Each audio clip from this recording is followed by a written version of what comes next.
Hello, welcome. Arethusa Cup briefing 2024, Saturday, the 21st of September, 8:30 to 4 p.m. So here is where you're going to get all your information on the day's proceedings for the competition. Arethusa Cup is the oldest event in Dan James tennis. It's in its third edition, and this one is going to be the biggest. So we've got men's singles, women's doubles, and mixed doubles. And this is going to show exactly how things are going to play out.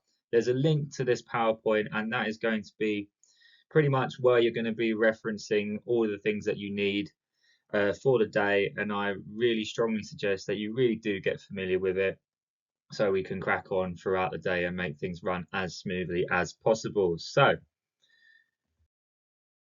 some important event information. So, finds at the centre of the day. Please play fairly, and when you don't understand things, just ask. And arguments are not tolerated. So, we want to have as much fun as possible. So, let's get everybody having a good time. It's a very, very big draw, very big social event. I'd say this year with lots of players. We've got 19 men, 19 men, and 8 women.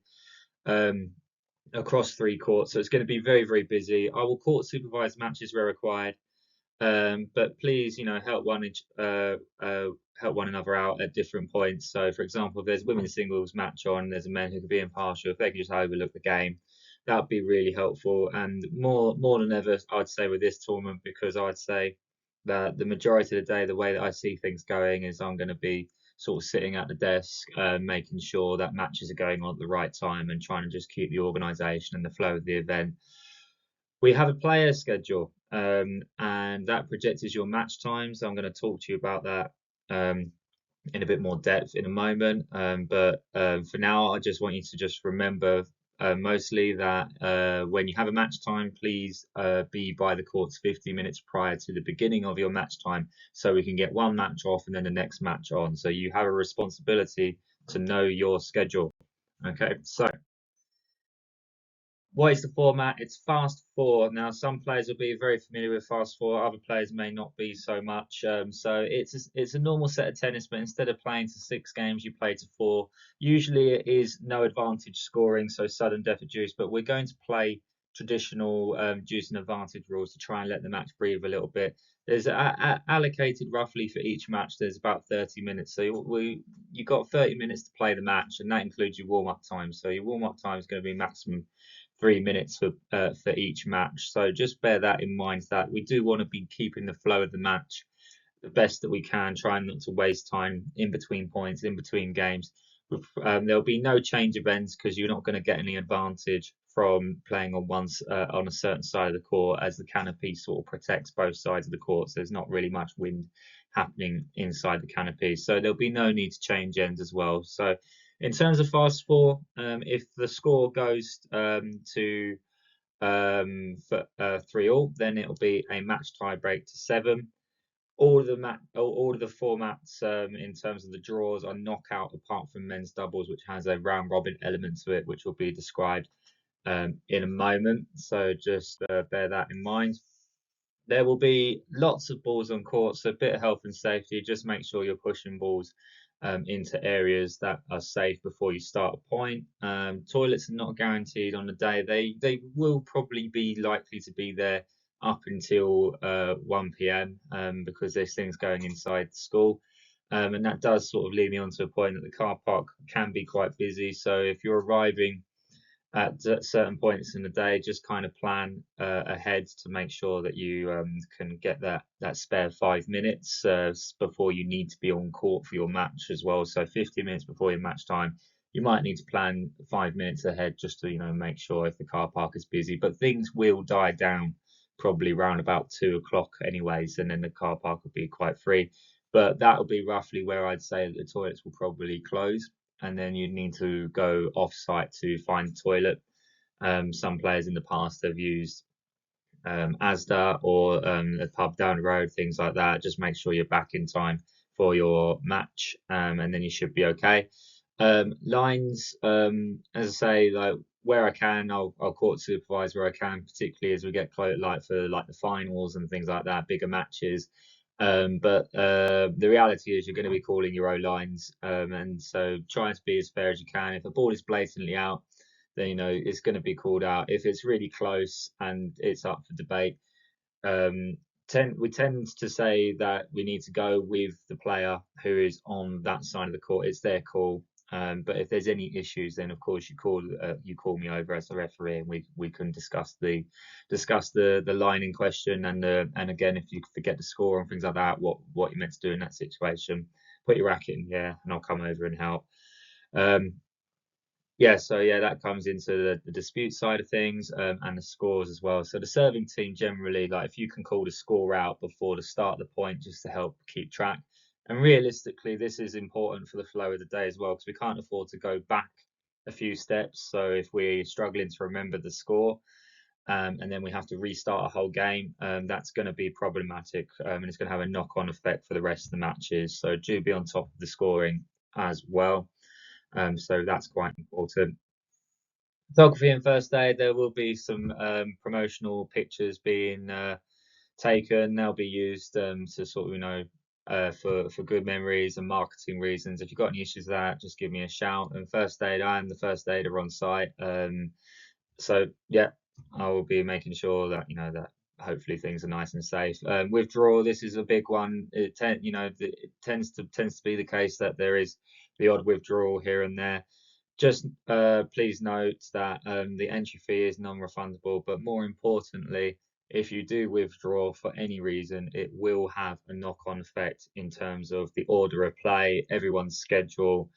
It will, for a lack of a better phrase, mess things up. So if you can avoid withdrawing, that would be very much appreciated. I know that things happen and there's nothing I can do about it, but there's certain courtesy that in the event of needing to withdraw, you give me a good amount of notice and things like that, and just have a bit of sympathy for others. Everyone wants to have a good day, so if there's a way that you can't withdraw, then make sure it doesn't happen. Okay, so this is the exciting bit, really. This is what the video briefing really is all about. So like I said, 19 men, it's going to be a knockout competition. There's no consolation draw, and with 19 men, that means there's a qualifying round. So you've got 3 qualifying matches that are going to kick the day off, and then it'll go from a round of 16 to quarterfinals, semi-finals, then the championship match. So it is going to be quite brutal. It's very close to actual tennis in a sense of there's no kind of,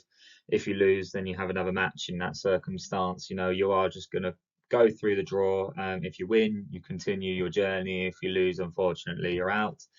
So we've got the seeded players there that are on there, and you will have this PowerPoint, so you can check the draws and see your route and things like that as well.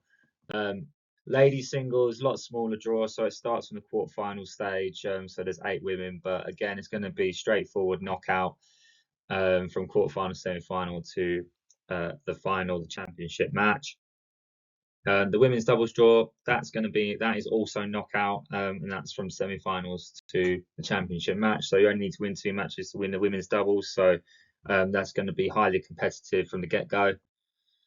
Mixed doubles. So here you've got 8 teams. That starts from the quarterfinal stage, and that will go from quarterfinal, semi-final to the final.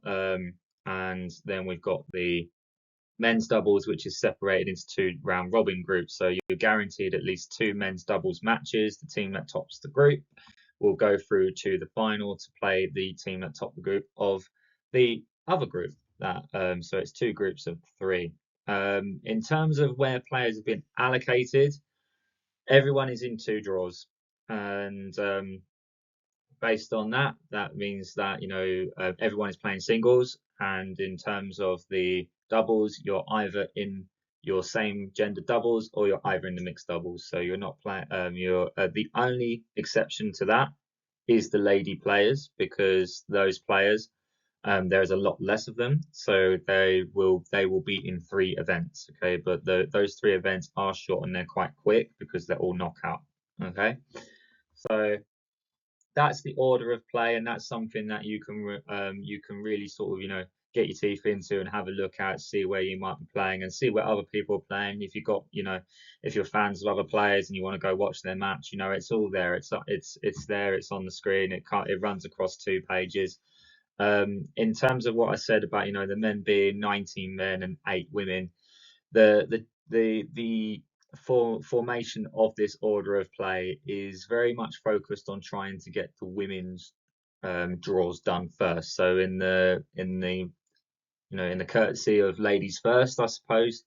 We try and get through the ladies singles as quick as we can, then the mixed doubles, and then the ladies doubles. And really, the order of play, I've tried my best to try to make sure that people aren't hanging about when they don't need to be there anymore. So if you've finished all your matches and you've been knocked out of a few rounds in here and there is no obligation to stay, but I'd like you to stay if you want to stay and support some players and get a nice atmosphere for the presentation at the end. It's always super cool when there's a few people sort of like having a bit of a clap and a bit of a good time at the end as well. But really, the ultimate thing here is trying to make sure that you're not sort of having too much waiting time and all those kind of things. But inevitably it's going to happen. Here's a tournament, and that happens at Grand Slam level. Players won't know when you'll go on for a match, and it's going to be very similar here as well. But hopefully the match schedule will keep things nice and tight.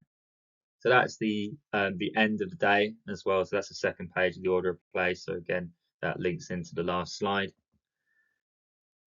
Okay, now this one here, this runs across 2 pages, and say you've got links to PowerPoint, and this is probably the slide that you should give your most attention to. It is every single player's projected match time. So on the order of play, you will see that each match has been given kind of allocated half an hour to complete that match, and I want to try and stick to that the best I can. There shouldn't really be too many reasons why you can't get through a fast four set, and it'll take longer than half an hour. So with that in mind, it's hopefully will keep the match schedule quite tight. Everything that you see is highlighted. So let's take Albert, for example, at the top there. He's got some matches that are highlighted and some matches that are not highlighted. The ones that are highlighted are guaranteed matches. So those are matches that that you will be playing, and these are the bare minimum of what you will play as an individual on the day. And then the other match times that are on your player projected times, next to those highlighted ones, those are matches if you win. So, for example, if you win your first round in the men's singles, what time is your quarterfinal going to be? If you win your quarterfinal, what time is your semi-final going to be? So, I don't envy anybody who's involved in a job to do with admin, because that took a long time to sort out. So make sure maybe screenshot that on your phone so you know exactly when you're needed, and that's going to help you plan your toilet breaks, your lunch breaks, and things like that as well. And that runs across 2 pages. So there was 19 men, 8 women. So it's a lot of people. So trying to organise it the best I can to make sure that everyone's having a good day. And I think it's also worth pointing out as well, there's only 3 courts, and that's not a lot of courts to work with. So doing the best with what I've got, but we know we've got a guaranteed tournament with the canopy. So if the weather's not great, we're still going to play. And Arethusa Cup has been a really good fun day for the last couple of years, and so have all the other tournaments from the Coronation Cup to Wimbledon as well. So I really do hope everybody has a really good time. If you need anything between now and then, give me a shout. But that's really bringing the briefing to a close. Here's your trophies. So that's the singles. Okay, so that's for men's and women's singles. So there's 2 of those. And then if you win the doubles, this is what you will be taking home as well. And there's also some medals for runners up as well. So really, best of luck. Have a great day. If you need anything, I'm here. I'm always here to help out. I'm really looking forward to it. It should be a really good day, and particularly, looking at the players that are involved. Some players with a bit more experience than others. Some players who are, having a go at their first tournament and things. But the standard's quite good this year, and I think people will enjoy some of the matchups that they've got. And yeah, fingers crossed it'll be a good one. So best of luck. Over and out. Okay, see you on the 21st. Take care. Bye bye.